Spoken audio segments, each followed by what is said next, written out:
Hello friends, and welcome again to a Walk in the Garden Bible study. This is part 2 in our study of Genesis chapter 37.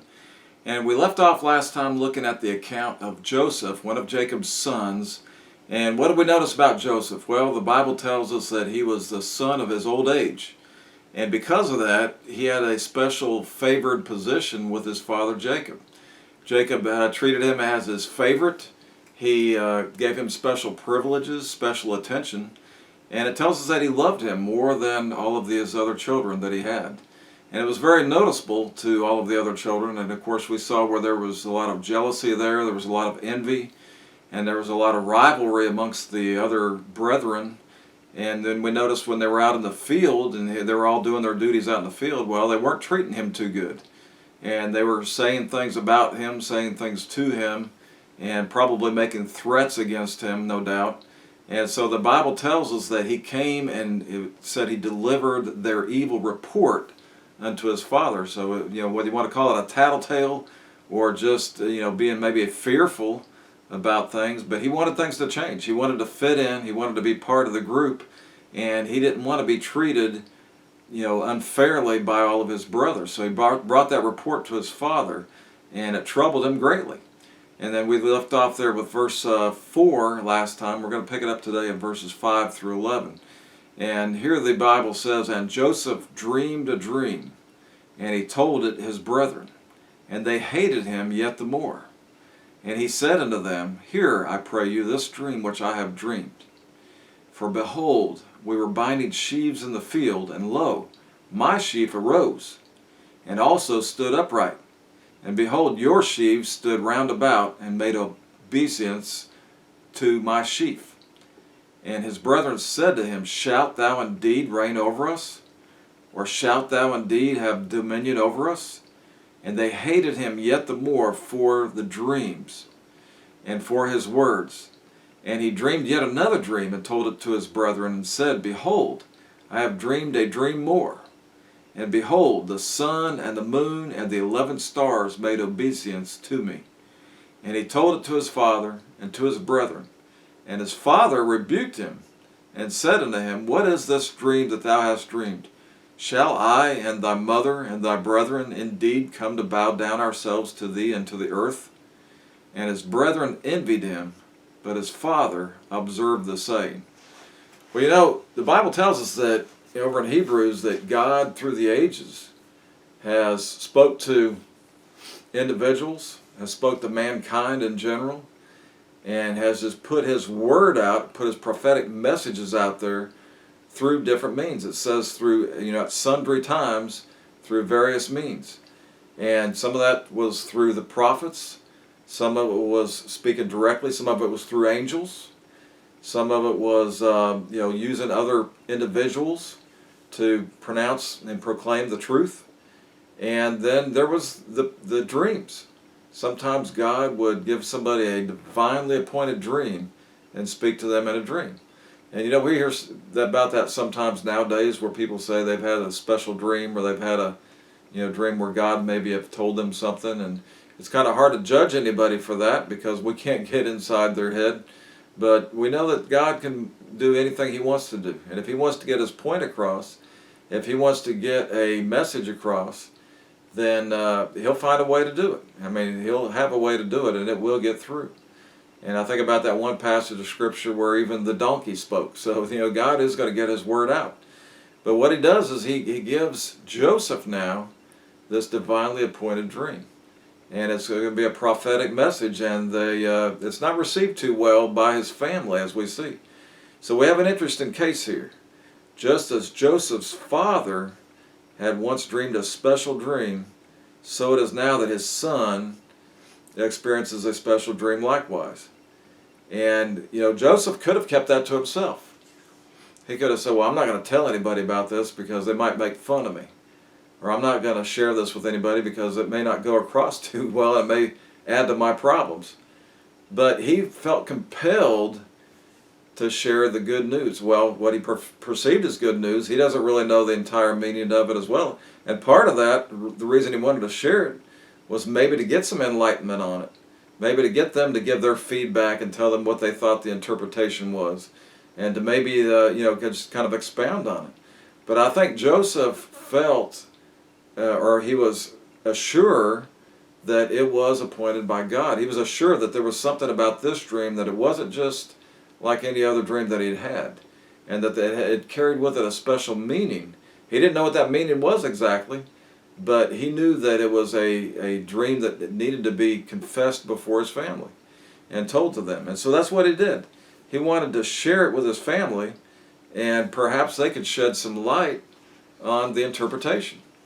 We don't read where Joseph was mean to his brethren or his parents or showing off or doing anything else. But, it wasn't like he was trying to display that he had some kind of special favor or anything like that.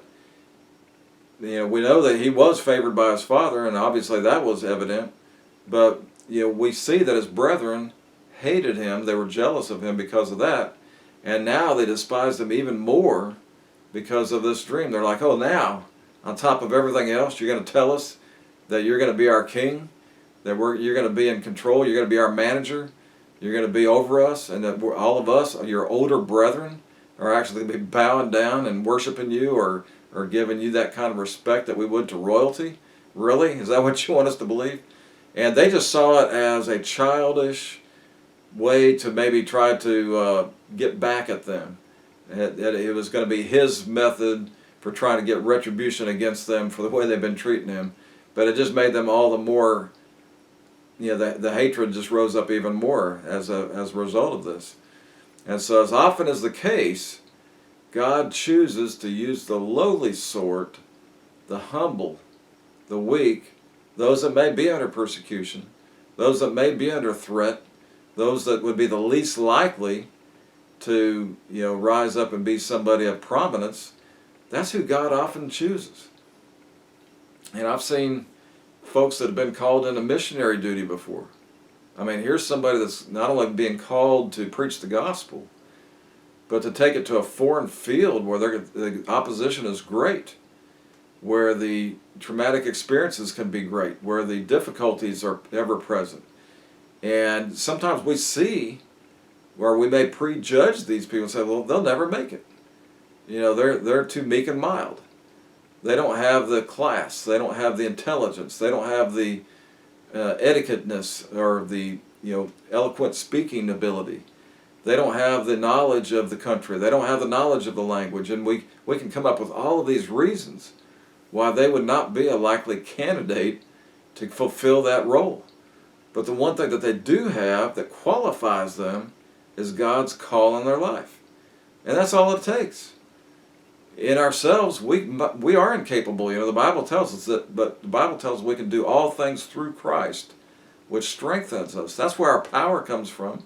That's where our ability comes from. That's where our capabilities come from, our talents. And, where there is no talent, God will put talent there. And He'll give us the right means to do His bidding. If God has called you, then you're qualified to do whatever the task is, and you should never doubt it or question it, because just go forth in faith and God will make it happen. And so here we see Joseph, seemingly the weakest and the lowliest and the most helpless out of the whole group of individuals in the family, is the one that God chooses that He's going to use in a special and a mighty way in the future. And so those are the ones that in life that disturbs the worldly crowd the most. And even though Joseph was quite young, by some reckon to be around 17 years old, he was the one of God's choosing to have this prophetic dream. In spite of all the opposition that was occurring, in spite of all the family infighting and all the revelry and all of the harassment that he was enduring, the ridicule, the cold shoulder treatment, he would be inspired and comforted with the promise of an elevating position in life. And he was having it pretty rough. When your own family's against you, then that's just not a good situation at all. That's not a good position to be in. And it was pretty obvious to the family what this dream was indicating. He was just throwing it out there. He wasn't saying, well, this is what I think it means, or this is what obviously I feel like it's indicating. But he was just throwing it out there. But to anybody that was looking upon it, it was pretty obvious that it was his sheep that rose up. It was his sheep that stood up. And they could count the other sheaves, one for each member of the family, including his parents, that were bound down to him. So it was a very obvious thing, but they just wouldn't receive it. They wouldn't believe it, and they wouldn't even think about it possibly being of the Lord. That just didn't even occur to them that it could be a godly dream. Such a thing, would it be against us like that? Surely not. But what did they see? Well, they saw that they were standing round about his sheep and making obeisance to him. In other words, they were bowing down before him in respect and homage. They were honoring him as if they were his subjects. And then he goes on to explain the second dream, which is just a reflection of the first dream, how the sun and the moon were there even, his parents, and the 11 stars bowed down and paid respect and honor to him. So, Joseph was a prophet. Because of this, he was a prophet. He like his father, had been given a divine dream revealing future events. And it's sure that he didn't understand all the implications. He didn't understand all of the true meanings, but he knew that there was some major significance in these dreams. And it was obvious what they were referring to, but who could understand it? Who could know what it actually was going to relate to? Who could know the true meaning? But that's the method of a prophetic message from God, is that many times, in most cases, or a lot of cases, they had no clue what the meaning was. All they knew is that they had this prophetic message that was given by God. And if they could get an interpreter for it, then that's great. It would be spelled out. But if not, then they just knew that, well, eventually this thing is going to take place one way or another. So, again, Joseph just thinks, well, maybe if I share this dream with my family, they could shed some light on the subject. So he wouldn't keep it to himself. And even if he was disliked by his own brethren, they should be brought in on this as well. And now we notice the brethren's response. How did they respond? Well, here's what they said. They said, "Shalt thou indeed reign over us?" And they immediately took his dream that he was somehow going to be their Lord. He was going to be put in charge. He was going to be put in command. He was going to be put in power. And maybe they were thinking, well, what did Father already indicate something to him? That he's going to make him the head of the clan? Is he going to be somehow brought up into, the governmental powers? And he's going to be in a ruling position? There's probably a lot of things that were going through their mind. But they just merely sarcastically said, "Shalt thou reign over us?" Really? You think that's going to really happen? And maybe they thought that Jacob had just formulated a plan that might move him forward and even move him more in the head of the line position. Maybe they thought that this was just Joseph's plan, and by coming up with this scheme of these dreams, that somehow they were going to start being more nice to him and more respectful to him because of, they were going to be concerned about how he was going to treat them eventually. But that never occurred to them. Not in a million years. They just said, "Shall the weakest link reign over the stronger group? Shall the youngest of the family reign and rule over all his elders?" And it simply did two things. It increased their dislike and their hatred for him. That's all it did. That's all it served to do. And so it would have seemed that they might have been a little intrigued by this, or maybe at least questioned it, or tried to reason it out, and talk amongst themselves and see if they could come to any kind of conclusion. And then maybe think, well, hey, Father had a dream that was given to him by God one time. Well, maybe God's speaking through our brother Joseph. That could have, been something they could have talked about. But no, they took it as being slighted and being put down, and Joseph as being elevated to a prominent position. And so they hated them the more for it. And even when told to Jacob even when he told it to Jacob, he gives Joseph, what does Jacob react? He gives him a mild rebuke.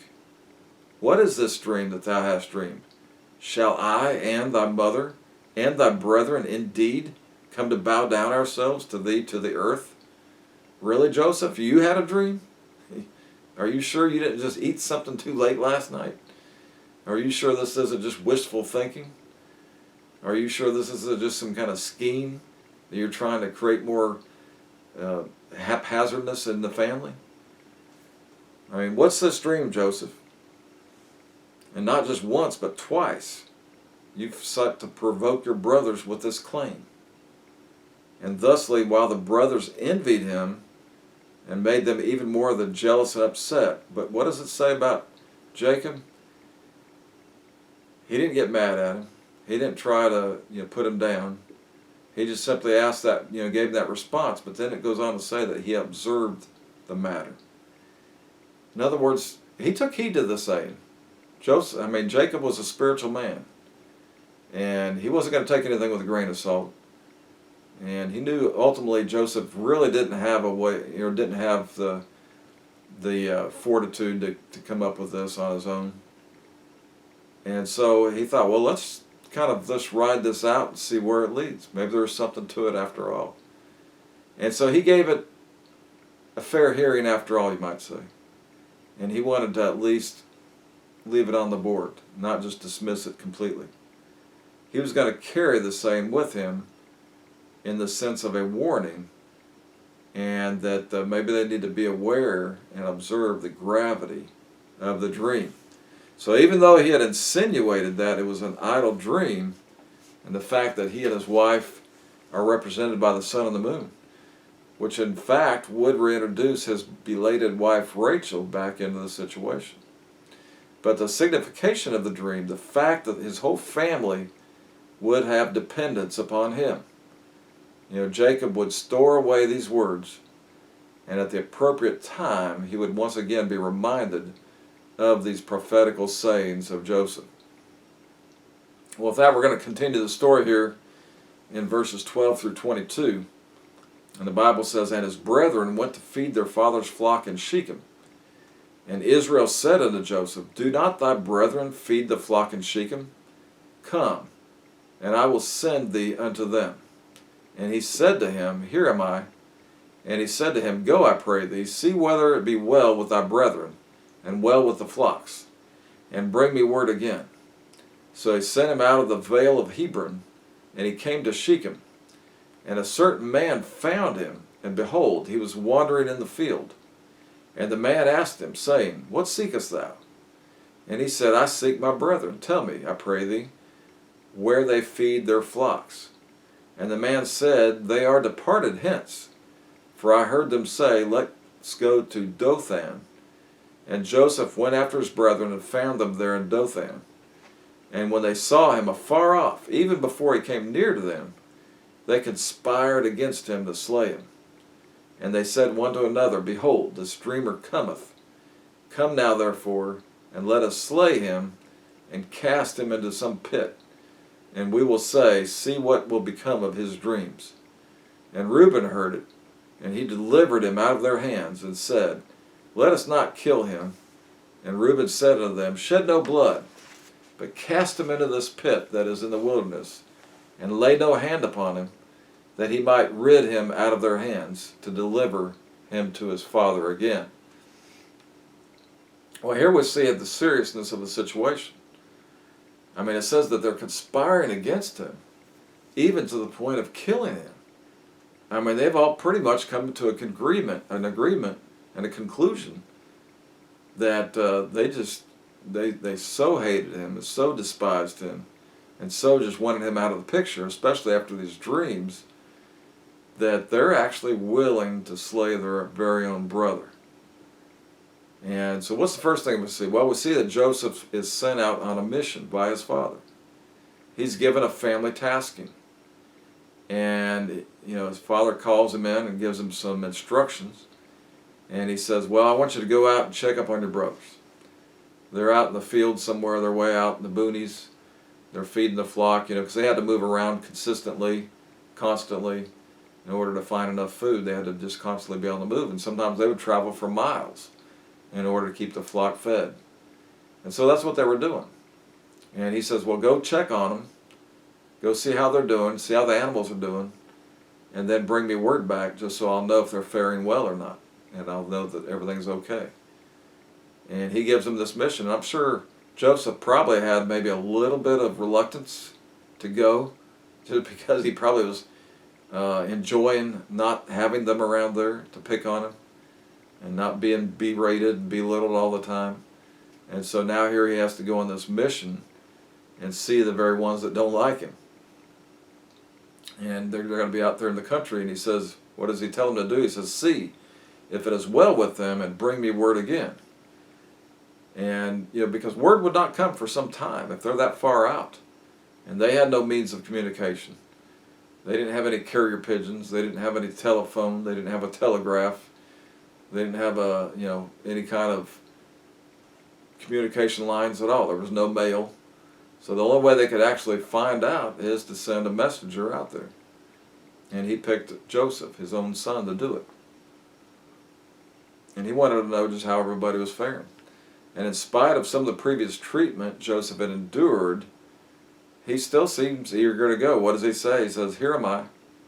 He didn't try to hide out. He didn't try to deny, or talk back or say, well, do I really have to? Or maybe you could send somebody else. No, but it's most likely, it'd be a little exciting to him to go on this adventure. And the fact that his father's entrusted him with such a great responsibility. And it's almost kind of carrying out some, executive duties in the family. And so we see that Joseph makes his way to Shechem, but they're not there. He don't know where they are. They've moved on. And so he finds this man wandering out there in a field, and he asks them about that. And evidently he had contact with him, and he'd even been in their presence because he'd overheard them talking. And he says, well, they're not here. They moved on. But I know where they went. I would have overheard them saying they're going to go to Dothan. And so that gives Joseph his GPS coordinates right there. And so he goes off in hot pursuit of his brother to Dothan. And that's exactly where he spotted them at. And as they saw him coming, because I'm sure he had on his coat of many colors, so he was easy to spot. He was easy to discern from somebody else in the distance. And somebody had spotted him and said, hey, look who's coming. It's the Dreamer. It's the one with the big scheme, the one we're going to be bound down to one day. Man, we ought to just get rid of him once and for all. We ought to just throw him in the pit. We'll tell Dad that some bear got a hold of him or some kind of wild animal along the way, that he never made it to us, but we found his bloody coat. And then, throw him in that pit, and he'll never be found in a million years out here. It could have been something that went along those lines, because that's exactly what they were scheming. That's exactly what they were conspiring. The Bible tells us they said, behold, this dreamer cometh. Let us slay him and cast him into some pit. And we will say, some evil beast hath devoured him, and we shall see what will become of his dream. We'll put an end to those dreams right now. They won't get off the ground because he won't be around to even try to enforce any of them. And so what was their conversation? What was their intent? What was their plot? Well, that's exactly what it was. They had it all laid out. They had it all mapped out. And they knew exactly what they were planning to do. And so here we're made aware of this malicious plot against their brother. They conspired against him. And there was no, it was no hit and miss. There was no spur of the moment decision. This is something that they'd been plotting, thinking, conspiring, planning out. And now here was the perfect opportunity, away from the family, away from their houses, out in the middle of nowhere where there'd be no witnesses to the crime, and it would just be their little secret, their little family secret from then on out. That's what they had planned out. But fortunately for Joseph, there was one of his brothers that did not agree, and that was Reuben. And basically Reuben came to his rescue. Because Reuben came to the brothers and said, hey, let's don't do that. Let's don't kill him. Let's not have the blood on our hands. But maybe we could just throw him in the pit. We don't have to kill him. We just throw him in the pit alive and just leave him. He'll probably starve to death. He'll probably, nobody will ever find him. And, we can still tell Father the same story, but at least we won't be the ones that he had killed him. When in Reuben's heart, what he planned on doing was just get him thrown in the pit, and then he was going to sneak back later and help him escape. And that's exactly, he had the heart for his brother. He was the only one that had the heart for his brother. And that's what he had planned. And that's what he had thought about doing. But they wanted to put an end to him permanently. And they said, we will slay him. But Reuben speaks up and attempts to convince them to do otherwise. And it's a little ironic that it would be Reuben, because of all the brothers, Reuben had the most cause to be jealous of Joseph, because he was the actual firstborn, and if anyone should be entitled to the pleasantries and benefits of extra provisions and care and attention, it should be Reuben. It should be his rightful position.